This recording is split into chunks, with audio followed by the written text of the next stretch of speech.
बोला कि तू अपना बेटी के मेरा साथ भेजो। क्यों भेजो? तो मेरा मम्मी बोला कि क्यों भेजूं?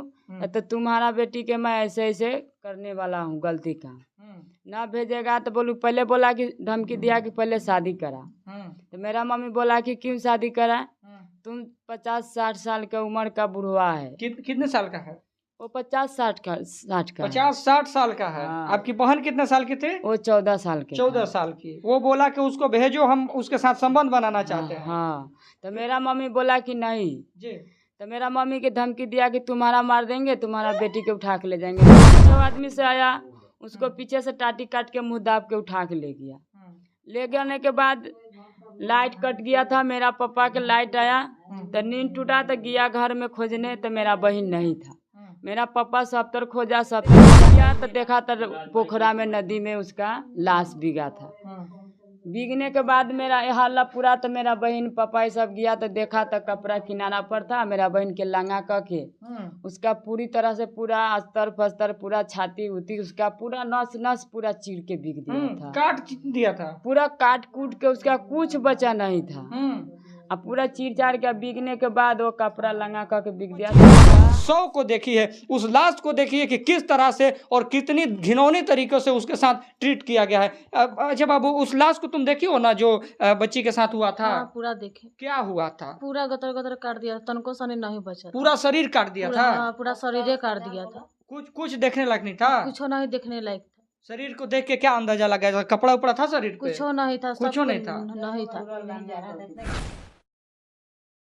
यूं कहने को तो हम अमृत महोत्सव में जी रहे हैं, आज़ाद भारत में जी रहे हैं, और कुछ ही दिनों में आज़ाद भारत की आज़ादी के लिए अमृत महोत्सव को मनाया जाएगा। धूमधाम से प्रधानमंत्री जी देश में डंका बजवा रहे हैं कि हम जो है भारत को जैसे हम ही आज़ाद कराए हुए हैं। लेकिन इस भारत में भी कई गुलाम लोग हैं और कई ऐसे लोग हैं जो गुलामियों में जीने को मजबूर हैं। उनसे आज हम आप लोगों को मिलवाने का प्रयास करेंगे। जी हाँ, हम मौजूद हैं बिहार के मुजफ्फरपुर जिला के लालू छपरा गांव में, और जिस घर को आप देख रहे होंगे ना, इसी घर के लोग जो हैं और इस बस्तियों के लोग जो हैं वो कहीं ना कहीं गुलामियों में जीने को मजबूर हैं। आप लोगों से निवेदन करूंगा थोड़ा सा पेशेंस रखें और मेरे साथ इस दृश्यों को दिखाएं कि ये जो तमाम लोग जो हैं रोते बिलखते हुए नजर आ रहे हैं ना, ये और कोई नहीं बल्कि वही लोग हैं जो आज आज़ादी में भी गुलामियों से जीने के लिए मजबूर हैं। विशेषकर मैं आप लोगों को एक घटना से रूबरू कराने का प्रयास करूंगा कि एक बच्ची होती है जिसको कुछ दरिंदे जो है उठा करके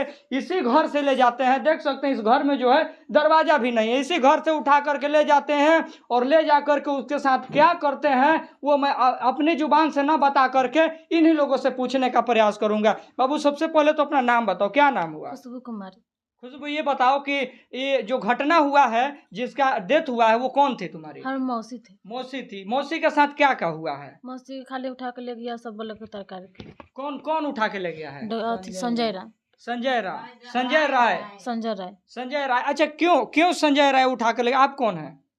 मैं रूपा कुमारी के बहन है। आपको पता होगा ना कि संजय राय क्यों आपकी बहन को उठा करके ले गया और रेप करके जो है मारपीट करके जो है उसको मौत के घाट उतार दिया? मेरा मम्मी जा रहा था रास्ता में जी, जा रहा था पारू ड्यूटी जी। मेरा मम्मी के मम्मी कहाँ ड्यूटी करती हैं? पारू। क्या करती हैं? और दाई के काम करता है। अच्छा जी। तो वो शाम के करीब जा रहा था 2:30 बजे जी।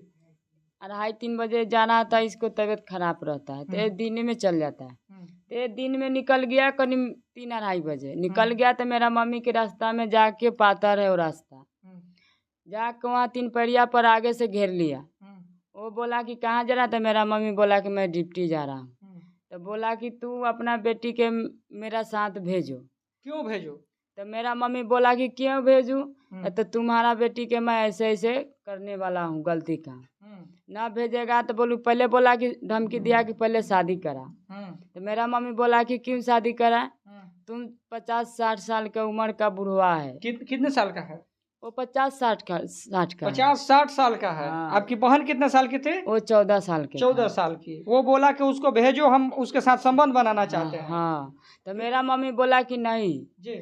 तो मेरा मम्मी के धमकी दिया कि तुम्हारा मार देंगे, तुम्हारा बेटी को उठा के ले जाएंगे, बलात्कार करेंगे, जान मार के धमकी दे दिया था कि हम तुम्हारी बहन को जो बेटी को उठा के ले जाएंगे बलात्कार करेंगे। हाँ, बलात्कार करेंगे, उठा के ले जाएंगे, जान मार के बिक देंगे। हाँ। मेरा मम्मी के जान मारने के लिए धमकी दिया तो मेरा मम्मी उधर से टेम्पल धा के भाग के चल गया डिप्टी में चल गया। मेरा घर में कोई नहीं था, मेरा बहन था, चल गया बोलबम। मेरा पापा यहाँ सो गए थे, मेरा बहन खाना पीना बनाया, खा के अंदर गया, वो उठा के ले गया। किधर से उठा के ले गया? पीछे से आया, उधर से रास्ता पीछे से खाली है रास्ता। हाँ, उधर कोई नहीं रहता है। पीछे से टाटी काट के, मेरा टाटी के घर में, हम लोग गरीब है, हम लोग के कुछ पास में जाते नहीं होंगे तो आपकी बहन जो है वो चिल्लाई होगी ना? अकेले नहीं था वो। कितने लोग थे? वो 5-6 आदमी से आया था। अकेले रहता तो मेरा बहन बच जाता। वो तो उसका जरूर कुछ भी कह के वो चिल्लाता फिलाता था, आदमी जगता कि नहीं। फिर उसको मेरा पापा बचाता ना। उसको 5-6 आदमी से आया, उसको पीछे से टाटी काट के मुंह दाब के उठा के ले गया। ले जाने के बाद लाइट कट गया था, मेरा पापा के लाइट आया तो नींद टूटा तो गया घर में खोजने, तो मेरा बहन नहीं था। मेरा पापा सब तर खोजा, सब तर किया, नहीं मिला। मेरा बहन आया बोलबम से सुबह 4 बजे आया, तो पापा से पूछा तब बोला कि नहीं है। उसके बाद मेरा बहन सब तर खोजा, खोज उज के गोपालपुर पड़ता है उसका घर, संजय राय के। पोखरा भी पड़ता है गोपालपुर में। उधर गया तो रेडी पर आए, उधर के आदमी से देखा कि घास गड़ने वाला गया तो खून पड़ा था खेत में किनारा के पास। तो वो देखते देखते गया तो देखा तो पोखरा में, नदी में उसका लाश बिगा था।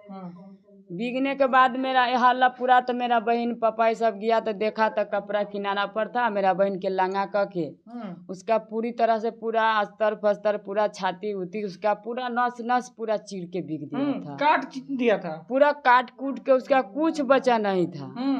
अब पूरा चीर चार के बिगने के बाद वो कपड़ा लंगा के बिक दिया था। उसका गोड़ में बांध दिया था ढैंचा से, हाथ भी बांध दिया था, डार में ईटा बांध के ढैंचा से लटका रस्सी से। हाँ, और पोखरा में वो किस तरह का रस्सी होता होगा?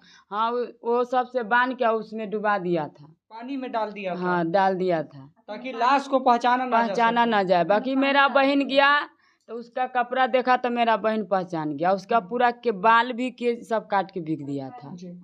यूँ बिहार के नेता लोग तो कहते हैं कि तुम हमको वोट दो, हम दलितों का खूब रक्षा करेंगे। इसी तरह से जो है बिहार के नेता लोग रक्षा करते हैं कि घरों में घुस करके भी जो है राय जी आते हैं, राय जी यादव जी आते हैं और बचिया को लेके चले जाते हैं और रेप तो करते हैं महोदय, लेकिन इतना घिनौनी चीज़ों को करते हैं कि शायद मुझे बोलते हुए भी मेरी रूह कांप जा रही है। शायद इस खबर को आप देख रहे होंगे तो आप समझ सकते हैं कि किस प्रकार से वो उस मासूम के साथ, 14 साल की बच्ची के साथ, वो 40-45-50 साल का बुजुर्ग व्यक्ति, मैं उसको बुजुर्ग कहूँगा क्योंकि उस उम्र में तमाम लोग जो है मैच्योर हो जाते हैं। उस दौरान भी शायद उस इंसान को थोड़ी सी भी दया नाम की चीज़ जो है नहीं आई। विशेष एक और बच्ची है जो उस शव को देखी है, उस लाश को देखी है कि किस तरह से और कितनी घिनौनी तरीके से उसके साथ ट्रीट किया गया है। अच्छा बाबू, उस लाश को तुम देखी हो ना जो बच्ची के साथ हुआ था? हाँ, पूरा देखे। क्या हुआ था? पूरा गतर गतर काट दिया, तनको सनी नहीं बचा, पूरा शरीर काट दिया था। हाँ, पूरा शरीर काट दिया था। कुछ देखने लायक नहीं था, कुछ नहीं देखने लायक था। शरीर को देख के क्या अंदाजा लगा? कपड़ा उपड़ा था शरीर पे? कुछ नहीं था, कुछ नहीं था, नहीं था, पूरा काट दिया था, पूरा काट दिया था, गतर गतर एंटिए पूरा बिक दिया था। आप देख सकते हैं कि इस चीज़ को शायद सुनने के बाद अगर आपकी भी दिल नहीं दहल रही है तो शायद आप भी इंसान नहीं रहे होंगे, क्योंकि हर एक इंसान का इन घटना को सुनने के बाद उसका दिल दहल जाएगा महोदय कि उसको काट करके, उस बच्ची को अगर रेप भी किया और उसको काट करके उसका गुतरी यानी कि समझ सकते हैं कि उसको टुकड़ा टुकड़ा काट करके एक भी टुकड़ा ऐसा नहीं छोड़ा जिससे कि वो पहचाना जा सके। महोदय, इस घटना को कवर करते हुए मेरे भी आंखों से आंसुएं छलक रहे हैं, लेकिन शायद बिहार के नेताओं को ये चीज़ समझ में नहीं आ रही होगी, क्योंकि दलित जो है सिर्फ और सिर्फ वोट देने के लिए और जनगणना के लिए, जातीय जनगणना के लिए पैदा हुआ है। शायद इस घटना को सुनने के बाद अगर बिहार के नेताओं का अगर रूह नहीं कांप रहा है ना, तो लानत है ऐसे नेताओं पर। और मैं अपने बहुजन समाज से निवेदन करूंगा महोदय कि ऐसे ऐसे नेता जितने भी नेता हैं जो बहुजन समाज की बात तो करते हैं, लेकिन शायद इस घटना पर देखने के लिए भी कोई नहीं आता। इस घटना को जानने के बाद कोई नेता आया था आप लोगों से मिलने के लिए? बाद में सुबह 8-9-10 बजे करीब आया था। 8 बजे के बाद आया था। हाँ। FIR कब हुआ आपका? FIR हुआ है 4 बजे करीब। 4 बजे शाम को हुआ। शाम नेता के। लोग सुबह से दौड़ रहा है। सुबह से आए थे, सब गोरा चल गए थे 12-1 अच्छा, घटना बजे। कहिए का है? आज का है, कल का, कहिए का है घटना है? घटना है कल का। कल का है। हाँ। कल रात में क्या है? कल रात में घटना है। हाँ। शनिवार के बोला एतवार के अच्छा, रात में FIR जो है, घटना। FIR आज का है हुआ? FIR आई हुआ है कि मेरा कोई अति नहीं करता था, क्या नहीं करता था? बात कोई सुनबे नहीं करता थाना था। वाला बात भी नहीं सुनता था। हम लोग थाना पर गए तो बोलता था कि दूरा पर जाओ, बड़ा बाबू सब गया है। दूरा पर आया था, कोई नहीं था। बाद में 2 गोरा आया थे तो लमर उमर ये सब लिख उख के सब ले गए थे।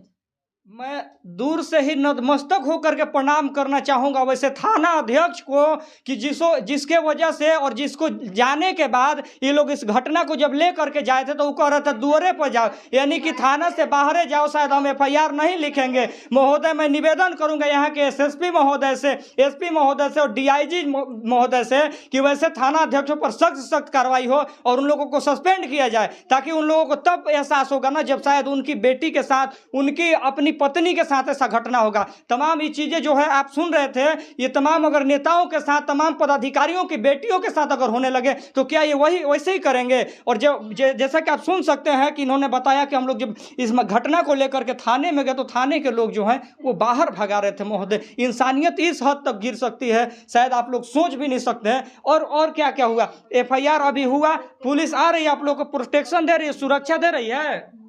अभी नहीं दे रहे हैं, कुछ सुरक्षा नहीं। कुछ नहीं है। क्या लगता है न्याय मिल जाएगा इस तरह के पुलिस प्रशासन से? हमको नहीं लगता है। नहीं लगता है। नहीं अगर लगता। न्याय नहीं मिलता तो क्या करिएगा?